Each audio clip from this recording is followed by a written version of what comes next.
I'm David Hunt, and welcome to the Art Hunter. Do you almost wake up every morning and go, oh my God, I've got so much to do, but wow, what a job? Yeah, do you know what I do now? And I just feel incredibly privileged to have the opportunity that I have, and because I came to a career in the theatre almost by happenstance. So let's talk about, who is your husband?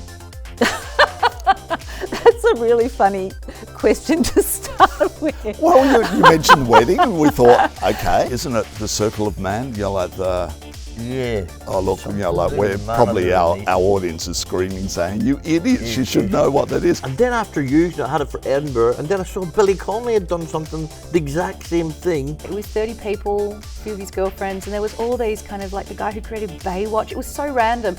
And Hugh's there in his robe and meets you and you get a photo taken, and saying that Hugh Hefner showed me his massive organ. But they used to put films on and they would play the organ. Oh. They were sort of duets, it was like a four-hander thing. And so... All friends getting excited, he moved. Yeah, he really only gets excited if we talk about Bach. That's one of your dad jokes for you. Boom, boom. Yep. I've got to talk about your shoes. Kick your foot up in the air. Come on, tell me the story. These shoes are very special to me, and they were gifted to me by the artist Polixeni Papapetru, who did the loner, the work with the rabbit. I don't know if this is an apocryphal tale, but she reckons that the first thing I said was Cravenet Filter Michael, because I noticed that my brother was smoking Cravenet cigarettes. I asked him to be the subject, and he accepted. I was thrilled, and because he's also a very beautiful father himself. In fact, actually, a lot of people that we know end up in the sculptures. He'll try to take over the whole interview, but I'll try to keep him under control. Let's do it. His name is Peter. What's your surname? Carlos. Mariku, don't stop doing what you're doing. You're an extraordinary artist, and I'm so proud that I can actually call you maybe a friend. Are we friends? Very darling friend. Yeah. Yes, thank you for your interest. You've always been fantastic, I dropped out of university because I felt I was wasting my time. About 6 months into my first year, 1973 at Monash, I did actually take out the Monash University Billiards Championship. Oh, That's of course you did. Yeah, my academic claim to fame. Yeah, that was my next question. Oh, no, thanks to revisit. I mean, my dad is a journalist, but that was almost reason not to be a journalist because my father was quite, I was the youngest of 6 and he was not a very good dad. He was a very good mate and he worked for the Melbourne Truth for a long time. And, And you're stuck here now because of COVID, Right. or have you run away from the family because it's a nice chance to get away? Oh no, I've got to stay in Australia.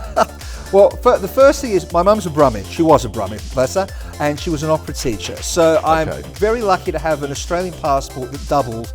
So when an opportunity came up at PBS, I thought, I'm going to go for this. And you actually put me down as a referee. Yeah, and they, so thank you. And they rang and we had a chat. Did you know that? That's amazing. Yeah, and he actually said, she's getting the job. I remember as soon as he hung up, I just started rehearsing it. Oh, really? Seriously. And it just got to a point where I felt so free and easy in Nessun Dorma that no matter how big that moment was, which was huge and the mega fireworks, and it just felt free. And that footage finding its way over to the team at Cameron McIntosh's office and Andrew Lloyd Webber's office, and they both saw it. I wouldn't have been invited over to audition for Phantom. I actually appeared in the London newspaper, the physical paper, with Barmy bar owner says nah to Gaga, and I'm getting calls from USA Today and doing breakfast interviews all over the world because I said no to Gaga, which is crazy. The 3 queens standing up, turn around so our audience can. this whole thing. This whole thing. How cool is that? We've worked with the deputy director of the Pompidou in Paris, who said if you want the best show, because I did go there saying what's the best show I could have, I've just become the interior director. He said, well, it must be Picasso. He said he's the dominant figure in 20th century art. But if you wait long enough, we'll secure every major work, because they're always requested 3 or 4 years out in advance. He said, but if you're patient, we'll just always reserve the best ones for this year. And you were 10 years. And they did. And then we talked about the men and importantly the women that he positively collaborated with, or he was aware of them kind of being aware of him in his practice. And so it's a very interesting, complex but enjoyable narrative. It's a partnership between the Pompidou and the Musée Picasso. They've never partnered on a major show like this before. Okay.